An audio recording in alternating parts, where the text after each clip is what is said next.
This room is full of history, and we on this committee know we have a solemn obligation not to idly squander what so many Americans have fought and died for.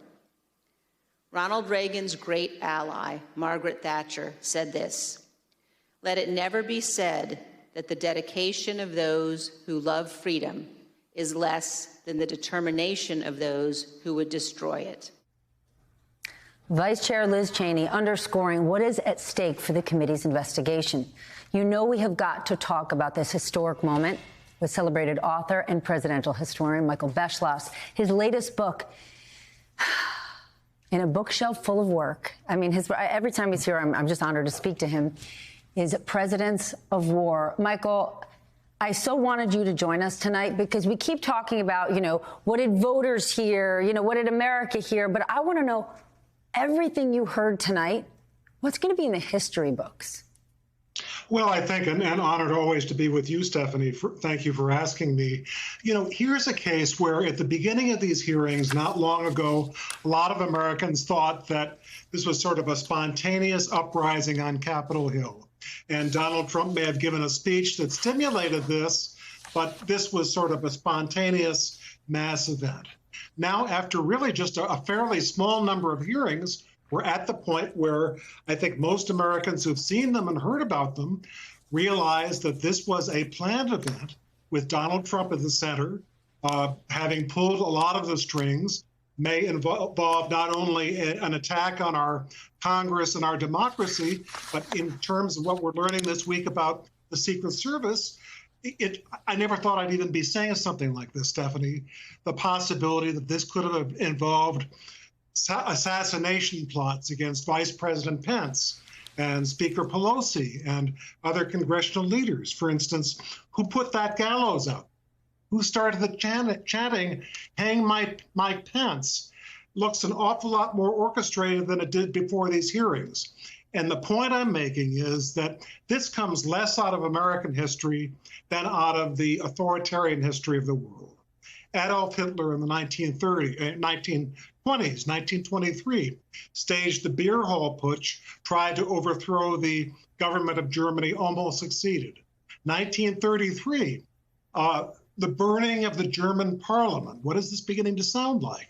An attack on the national parliament that Hitler used to his own advantage to become a fascist dictator and expand his place in power.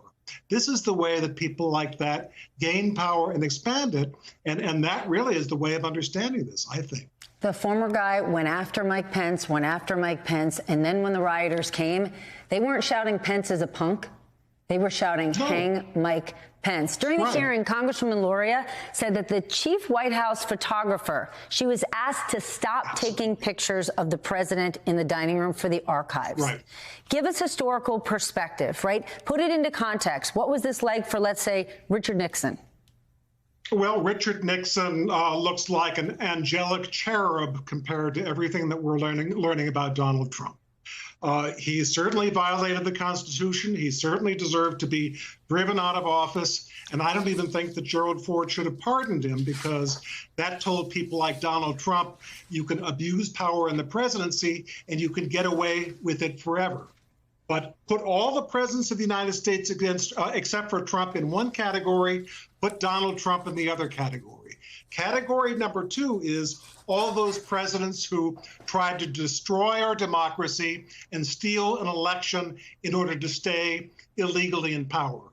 No other president has come near to even imagining that. And I think before these hearings, Americans have sort of forgotten how bad this was. But the president tried and did every possible thing. I mean, he's still trying to do it, and he failed. So is democracy broken, or is all of this proof positive that democracy held, and we should be proud of it? Trump's sitting at home in New Jersey. He don't live in the White House. Well, at the moment he is, but this was a near miss. Let's just, imagine that those rioters and the people who were running after leaders of Congress, let's say they were a little faster on their feet and they managed to grab Mike Pence, or they made it to Nancy Pelosi's office and she was still there. This could have ended in a series of assassinations or hostage effort or something like that, a national crisis that could have led to Donald Trump declaring martial law and all sorts of other things, and holding on to power even though he had lost that election. I look at this as a near miss. And when you're in a car that almost was in a car crash, I prefer to say we'd better be more careful in the future than to say this proves that the system works. Michael Beschloss, thank you so much. And I should note, former President Trump isn't just sitting at home in New Jersey. He's welcoming the Saudis, because at Bedminster, they will be having this week the huge Saudi-sponsored golf tournament. So he will be getting paid while he praises the Saudis. And remember, after the insurrection, what happened? The PGA canceled their events at Trump golf courses. Why? Because of how he handled the election and the insurrection. Right. Michael, thank you so much.